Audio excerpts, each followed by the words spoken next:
Hi, it's Melissa. Welcome back to another week of weekly challenges. Today we're going to be talking about neuroplasticity, connective tissue, foam rollers, slow-mo balls, and these little soft, what are we calling these? I don't know. Soft little balls. I don't know. That sounds really weird. I have another name written for them somewhere else. Anyway, mini softball. That sounds better. They're like little squash balls. So I'm going to share with you some recent research that's really fascinating to me that I hope you will find fascinating too. And then we're going to do a little exercise together that I think you're going to find really fun. So research is now showing that pain has a lot more to do with your nervous system than what's actually happening in your physical body. And when I tell you all this, let's not mistake that physical pain is very real. We're not saying that it's not. Trust me, I know. I experience physical pain, I know that. But just that it's really fascinating what we're learning about physical pain being a neurological response. And when we know more, we can respond in a more intelligent way about it. That's what's so exciting about it. So, the neural matrix model explains the relationship between pain, tissue damage, sensory signaling, perception, movement, thought, and emotion.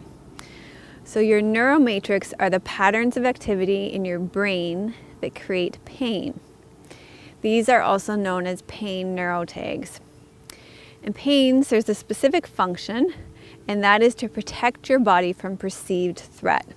So right now, my shoulder won't raise, or my arm won't go up any further because my brain thinks my shoulder is under perceived threat. So that is actually false information, right? This is a really great example because there is actually nothing wrong with my shoulder. This is a really good example of where this research is really right. Your pain system is designed to detect danger and signal your body to provide protective action. Your brain is constantly gathering information from your body, interpreting it, and then encouraging behavior that will protect your body. There are discrete parts of our brain that are dedicated to moving or perceiving body parts known as cortical maps in your brain. These are also called sensory body maps, cortical body matrix, body schema, or motor sensory maps. Perception and body movement are controlled in part through motor sensory maps in our brain, which are patterns of neural activity, which often occur in discrete areas.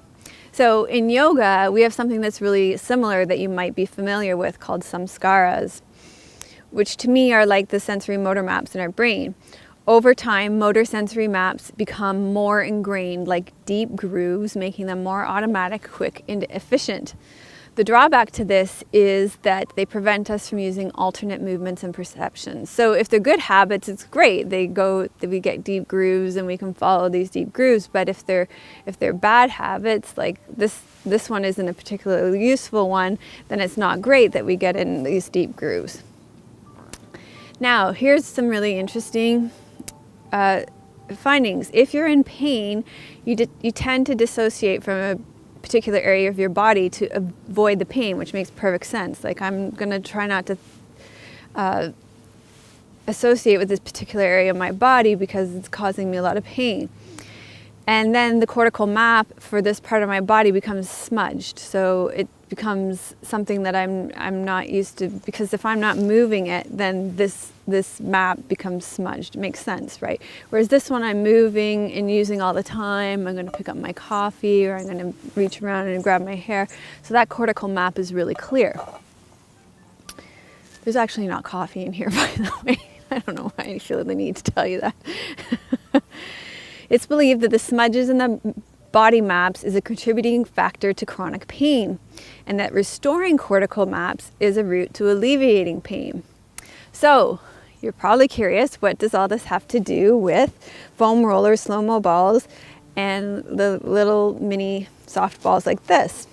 And the connective tissue practices that we've been doing recently on the membership site. Well, here's the good news. When you start to stimulate the nerves that provide positional feedback to your brain, it helps them to sense whether you are in or out of an alignment, and it also helps you to make better choices about your position in space. Your cortical maps become more nuanced, detailed, and adaptable when you roll. So you're actually becoming a cartographer of your cortical maps. So for example, if I start doing rolling and things on my hand, it starts to build up the cortical map for this side of my body. We're going to play with this in a little bit. So you're actually decreasing pain and increasing proprioception by increasing your fascial proprioception. And then what happens is your perception of pain diminishes. The reason for this is that when the nerve endings in your fascia are underfed or squashed together because of tissue tension or dehydration, they can't communicate sensation or location clearly. So foam rolling and balls decreases pain and increases your cortical maps, proprioception, and coordination in your body sense. So today what we're going to do is a mini softball hand treatment to see the effectiveness of doing fascial release before and after practicing a yoga pose. So first we're going to do Sphinx pose. See how it feels in your body. Feel around for any pain in your neck and your shoulders. We're going to do a quick hand treatment, and then we're going to do it again. And you're going to feel around for differences, increase range of motion, because also increasing your cortical maps also helps to increase your range of motion. We'll talk about that in another weekly challenge. And then you'll check out for less pain, more increased range of motion again. So let's do that. First, let's do Sphinx pose. So just come right down onto your elbows underneath your shoulders. Check it out. Feel for any tension or pain in your upper back and your neck and your shoulders. Just check out your range of motion here. And then you're going to come back up to seated.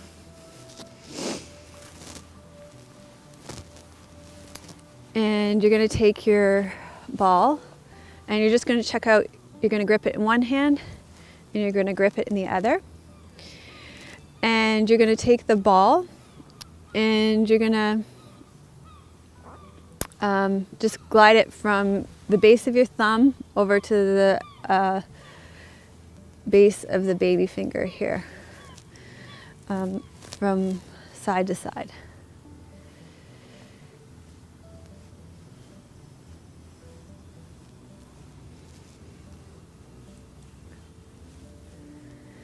And then you're going to circle underneath the thumb pad.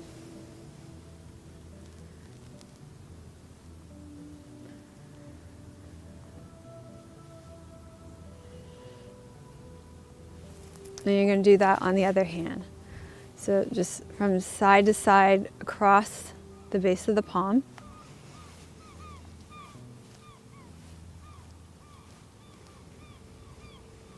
And then circle at the base of the thumb.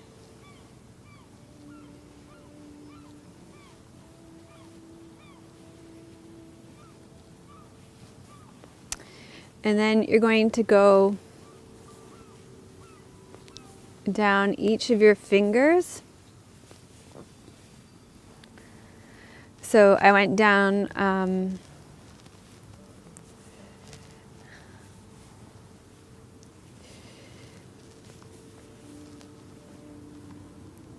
you're going to go down your index finger, your middle finger, your ring finger, your baby finger, and you're also, so you're doubling up, so you're going on the roof of your hand and on the base of your hand at both times. So you're rinsing your fingers.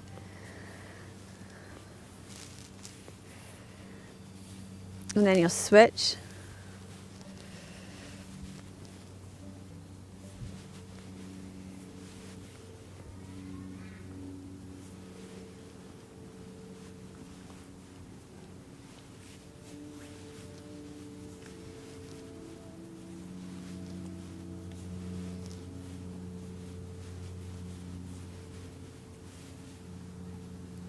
And then you're going to take both hands and you're going to use friction all over both of the hands. So you're rubbing both your hands together.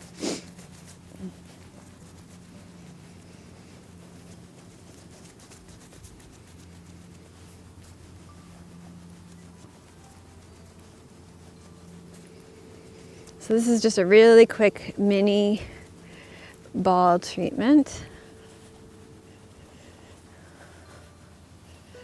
And then we're going to check in again. We're going to do that Sphinx pose again. You're going to check in, see if it feels better range of motion, less pain in your upper back and neck and shoulders.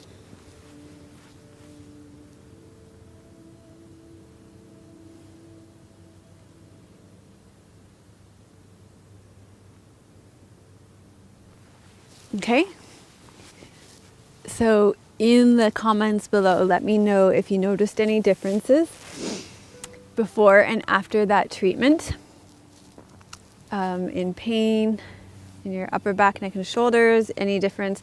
I noticed, did you guys notice how, because of my frozen shoulder, I don't have external rotation, so I noticed actually that arm sat out in better external rotations. They were more parallel afterwards, so I did notice a difference in my range of motion before and after. So I look forward to hearing your comments on that. Also, this week for classes, we are going to do the hand connective tissue class, so a longer version of what we just did in the weekly challenge. We're going to do the upper body sequence from the upper and lower body rehydration class from the morning sequences, and we're going to do the intelligent core class this week, so you can play around with that a little bit more. And then we'll have some journal questions and a quote, and I look forward to our discussion this week. Namaste. Melissa would love to hear your questions and thoughts. Please leave your comments below the video. Thank you for your reviews on iTunes and YouTube. Your reviews help us to share yoga and a yoga lifestyle with others around the world. If you have a question for Melissa, you can leave a voice message at melissawest.com, and Melissa may answer it in an upcoming blog.